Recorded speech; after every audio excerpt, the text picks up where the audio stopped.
Hello everyone, and welcome to another Pyro Gaming video.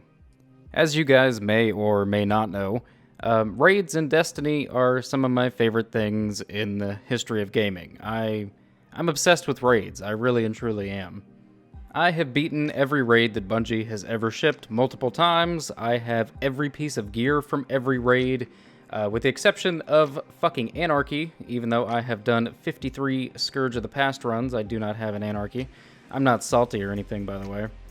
But in any case, I like raiding. Like on a typical week, I usually do between 5 and 10 raids with my friends, and those are raids that I have beaten and collected everything from. I continue to do raids like Last Wish and even some of the old Leviathan raids because I enjoy it, and I enjoy playing with friends. Now, that being said, we have a newish raid. It's been out for less than a month. It's the one that you're watching right now. It's called Crown of Sorrow. It is a hive-based raid, and it takes place on the Leviathan, where all of the Year 1 raids also took place. Now, I want to talk about Crown of Sorrows in this video, and specifically whether or not you should do it. Is it worth doing? What my opinions of it are, and so on. But before I do that, I need to give you guys a little bit of history about me. Like I said, I enjoy raiding. I've beaten every raid that Bungie has shipped. This is the 10th raid that Bungie has shipped, and of the previous 9 raids, there is only one raid that I will flat out say I do not like, and that is Spire of Stars. Now, Spire of Stars is a very, very repetitive raid. The entire raid is throw balls.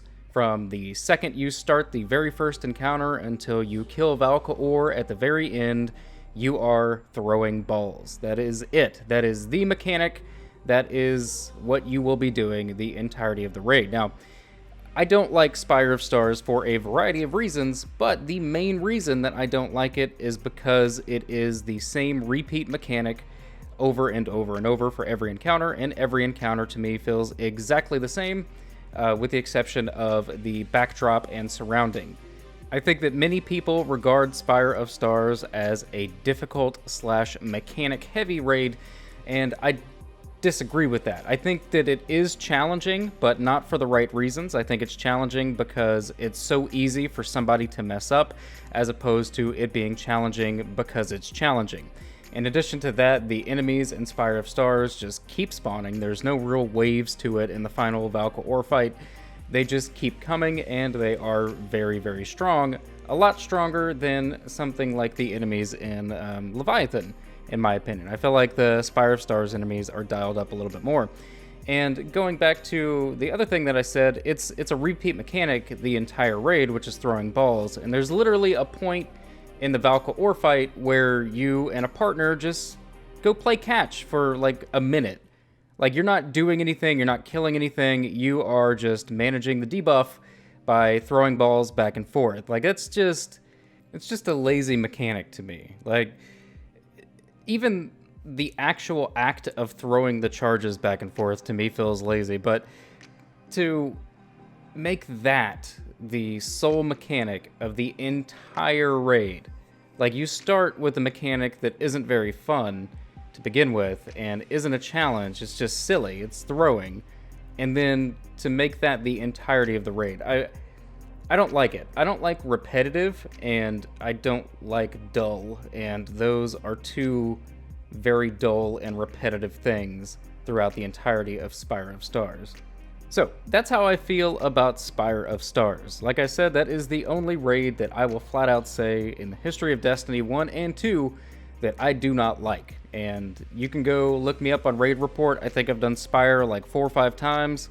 No intention of ever doing it again. I have the Sleeper Catalyst. I'm good, fam. I don't need to go back in there. I don't like that raid. Now, on to Crown of Sorrow. Crown of Sorrow and Season of Opulence as a whole were created by Vicarious Visions primarily. Vicarious Visions was a studio owned by Activision. As you guys probably know, Activision and Bungie have split, so Vicarious Visions is out, as well as High Moon Studios and Activision as a whole. Now, the reason that I bring that up is because Vicarious Visions did have a big hand in designing Crown of Sorrow, and the previous raid that Vicarious Visions had a big hand in designing is Spire of Stars. So now you can see why I started with the whole Spire of Stars rant.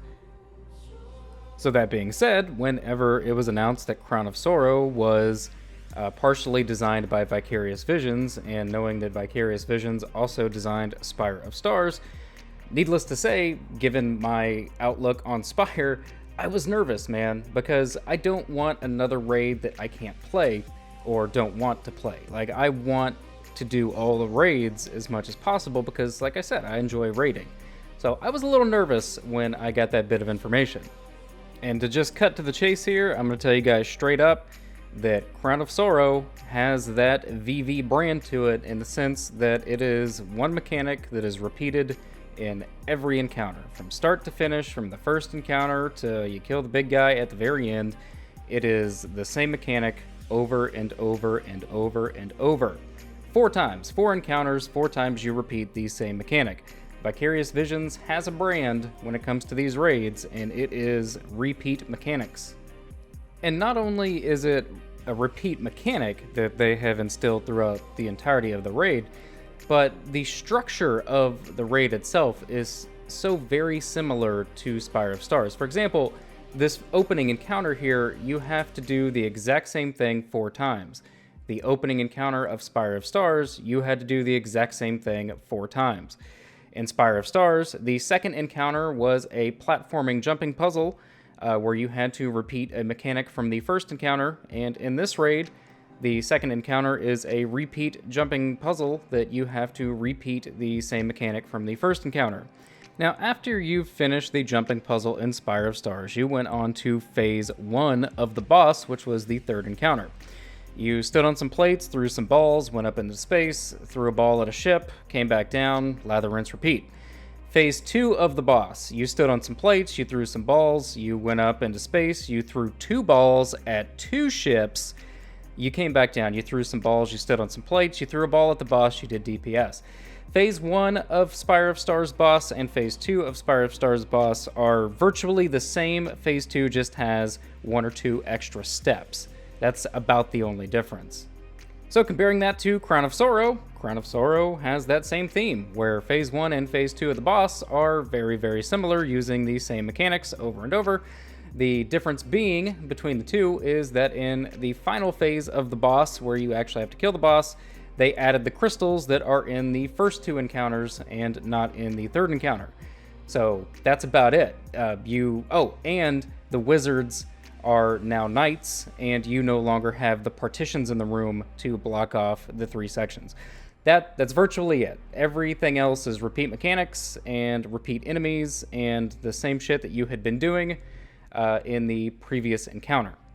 So for the first 3 encounters, that's the opening section that you're watching now, the jumping puzzle that comes after this, and Phase 1 of the boss, I'm not crazy about them. The fact that it's just the same mechanic over and over and over. Stand in this little well thing, swap the buff back and forth. Oh, you have, buff. You don't. Okay, we need to team up and shoot these crystals, and we need to jump inside the thing and shoot these crystals. And okay, knights, ogres, crystals again, knights, ogre. Okay, 4 times. Okay, yeah. It's not engaging in a sense. Now, as far as Phase 1 of the boss itself, which is the third encounter, I'm not crazy about that because the room is divided into 3s, meaning if 2 people die in one section, it's a wipe, period. There's no saving it. Like, there's no way to get through that wall if they are not alive on the other side of it. So you're very dependent on your teammates. You could be a god tier player and there's no saving it. So for this encounter, the hero moments are virtually non-existent. And not only are the hero moments virtually non-existent, but it makes it really hard to take people through this raid for the first time.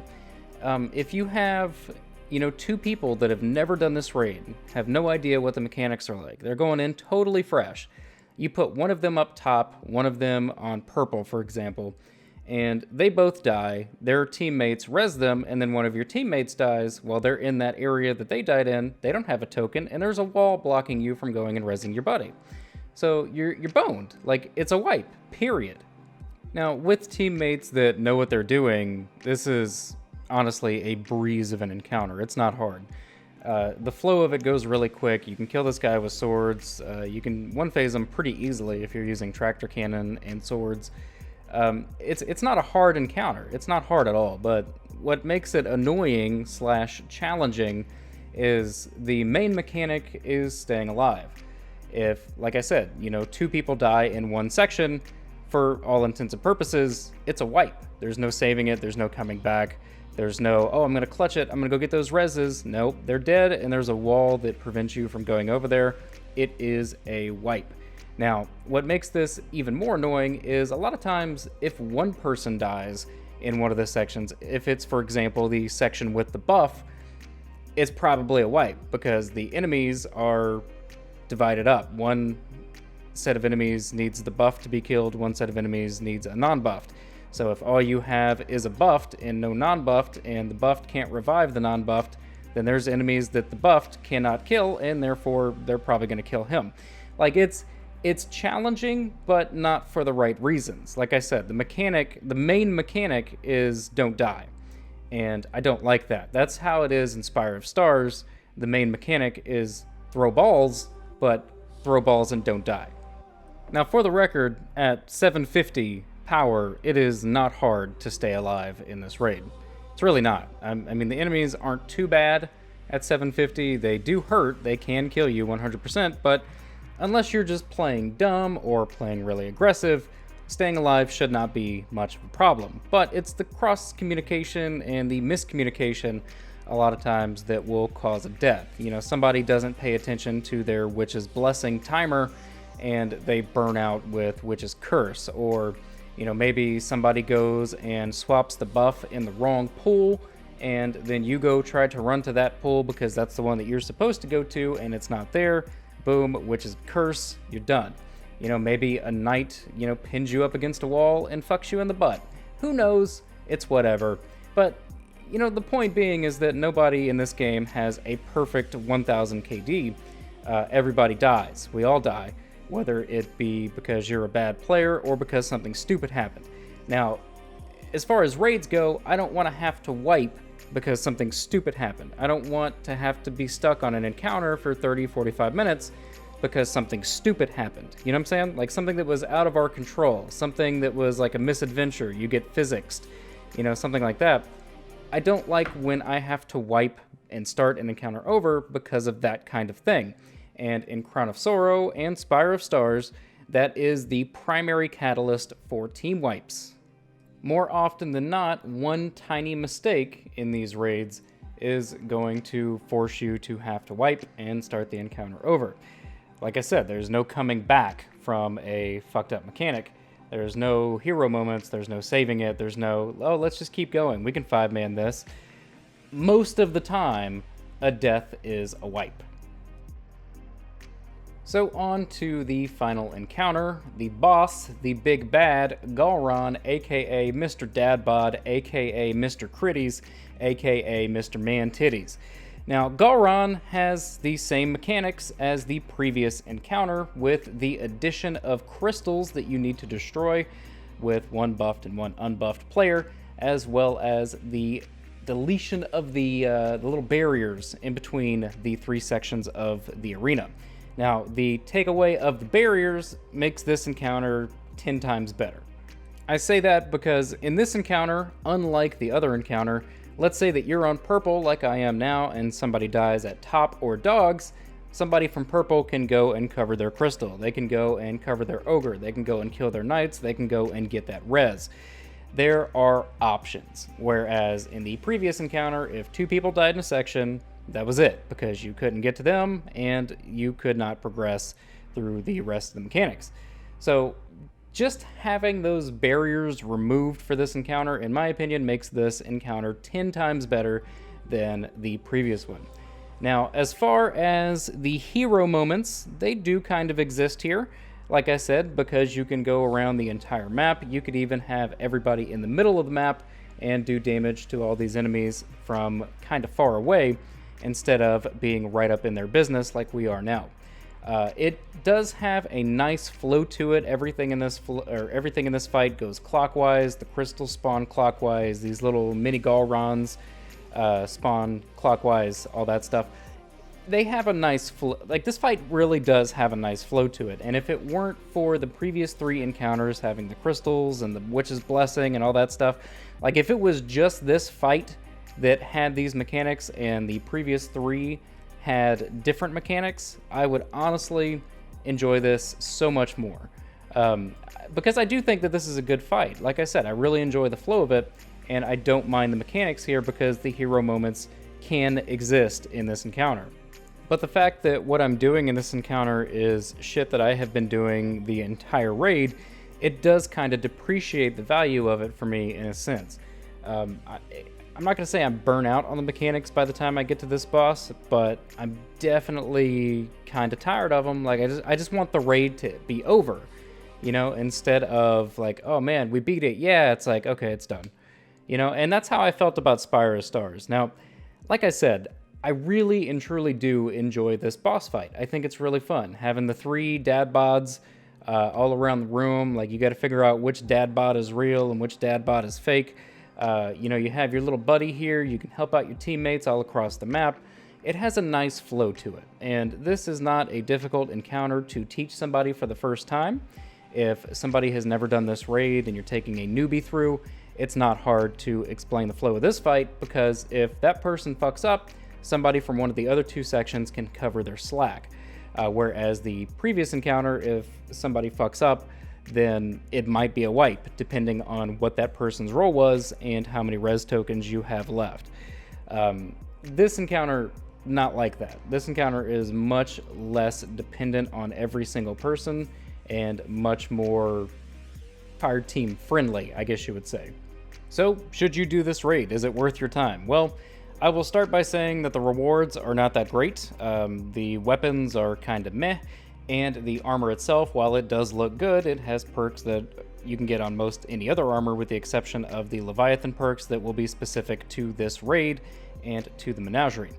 Now, aside from that, if you did Spire of Stars and you enjoyed it, you will probably really like this raid.